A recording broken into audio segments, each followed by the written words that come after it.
Hello বন্ধুরা, আপনারা সবাই ভালো আছেন। আজকে আমি চলে এসেছি নতুন একটা রেসিপি নিয়ে। আজকে আমি রান্না করব কচুরমুখী দিয়ে আর জলপাই দিয়ে আর চিংড়ি মাছ দিয়ে একসাথে রান্না করব। তা কচুরমুখীর রেসিপি আপনাদের আমি এখনও দেখাইনি।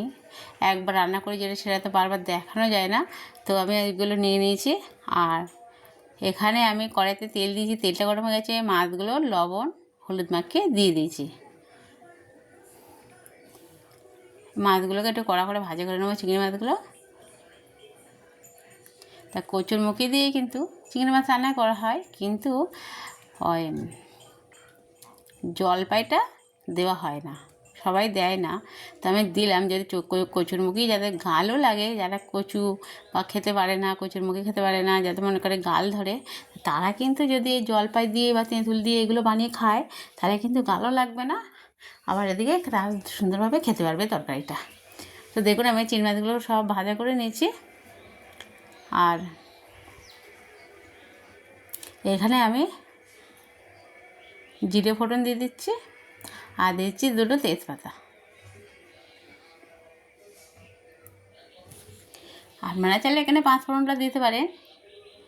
তো আমি আর এখানে দিয়ে দিচ্ছি পেঁয়াজ কুচি। পেঁয়াজটা বেটে নিইনি, কুচি করে কেটে নিয়েছি। আর এখানে দিচ্ছি আদা আর রসুন একসাথে বাটা আছে, পেস্ট করা, সেইগুলো দিয়ে দিচ্ছি।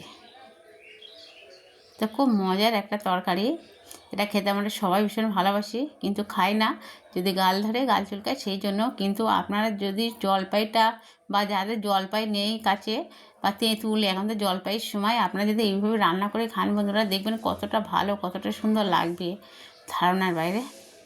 তো জলপাইটা কিন্তু প্রথমে দেবেন না আপনারা, আগে আমি কচুটা হালকা ভাপ দিয়ে নিয়েছি। কচুটা কিন্তু সিদ্ধ করে নেওয়া, আর সিদ্ধ করে নেওয়ার পরে গরম জলে সিদ্ধ করে নিয়েছি, তারপরে কিন্তু আমি কচুটা রান্না করছি। তো আপনারা চাইলে সিদ্ধ করে নিতে পারেন। এবার আমি লবণ হলুদ তো দিয়ে দিচ্ছি, আপনারা দেখতে পাচ্ছেন। কচুটা কষাচ্ছি, কচুর মুখিটা ভালো করে সুন্দর করে কষিয়ে নিতে হবে। এবার দিদি লঙ্কার গুঁড়ো দিলাম। আর একটা কথা, যদি ঝাল ঝাল করে কচুর তরকারি রান্না করে তাহলে কিন্তু খুব মজা লাগে। তাই যদিও গাল লাগে, তা গাল লাগাটা কিন্তু বোঝাই যায় না যে গাল ধরেছে কিনা। তো আমি সুন্দর করে কষিয়ে নিচ্ছি। কষিয়ে নেওয়ার পরে জল দিয়ে দেবো। এবারে যখন দেখবো আমার তরকারিটা ফুটে উঠেছে, যে আমার এটা সিদ্ধ হয়ে এসেছে, সিদ্ধ মানে করা, তারপরে ফুটবে, তারপরে আমি জলপাইগুলো দেবো। আগে কিন্তু টক দিলে যে কোনো জিনিসে কিন্তু সিদ্ধ হতে চাবে না সেই জিনিসটা, ওই জন্য আপনাদের বলেই দিলাম। এবারে আমি জল দিচ্ছি, আপনারা চাইলে গরম জল দিতে পারেন। আমার সামান্য উঁচু গরম করা জল, মানে কুসুম গরম যেটা বলা হয়, সেই জলটাই আমার গরম করা ছিল, সেটা আমি দিয়ে দিচ্ছি। সামান্য গরম, খুব বেশি গরম করিনি, একবার ঠান্ডা না দিয়ে। এবার দেখুন আমি এটা দিয়ে দেবো, কেননা আমার কচুরা কিন্তু সিদ্ধ করে নেওয়া, আর আমি একসাথে ঝোলের সাথে ফুটবে এটা। আর আপনারা চাইলে কিন্তু কচুটা সিদ্ধ করে নিয়ে রান্না করলে বেশি ভালো হবে, সেটার জন্যই আপনাদেরকে বলে দিচ্ছি। আমার তরকারিটা সুন্দর ফুটে গেছে, এবার কিন্তু আমি চিংড়ি মাছগুলো সব দিয়ে দিচ্ছি। এটা কিন্তু খুব মজাদার একটা তরকারি বন্ধুরা, প্লিজ এটা হাতছাড়া করবেন না। আপনারা অবশ্যই করে এটা রান্না করে খেয়ে দেখবেন, অনেকটা ভালো, অনেকটা সুন্দর লাগবে খেতে।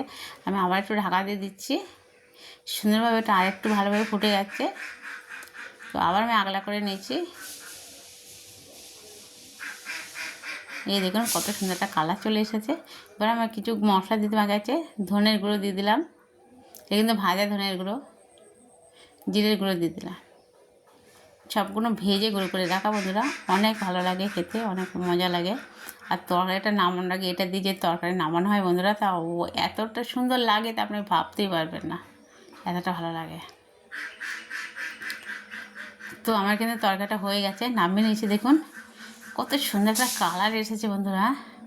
আর এই চিংড়ি মাছগুলো দেখুন, সবই তো ওপরে নেই, তলায় চলে গেছে। তো যতটুকু ওপরে পড়েছে আমি সেইগুলো ঢালার সময় দিয়ে দিয়েছি। এতটা সুন্দর কালার আর কতটা সুন্দর ভালো লাগছে। আর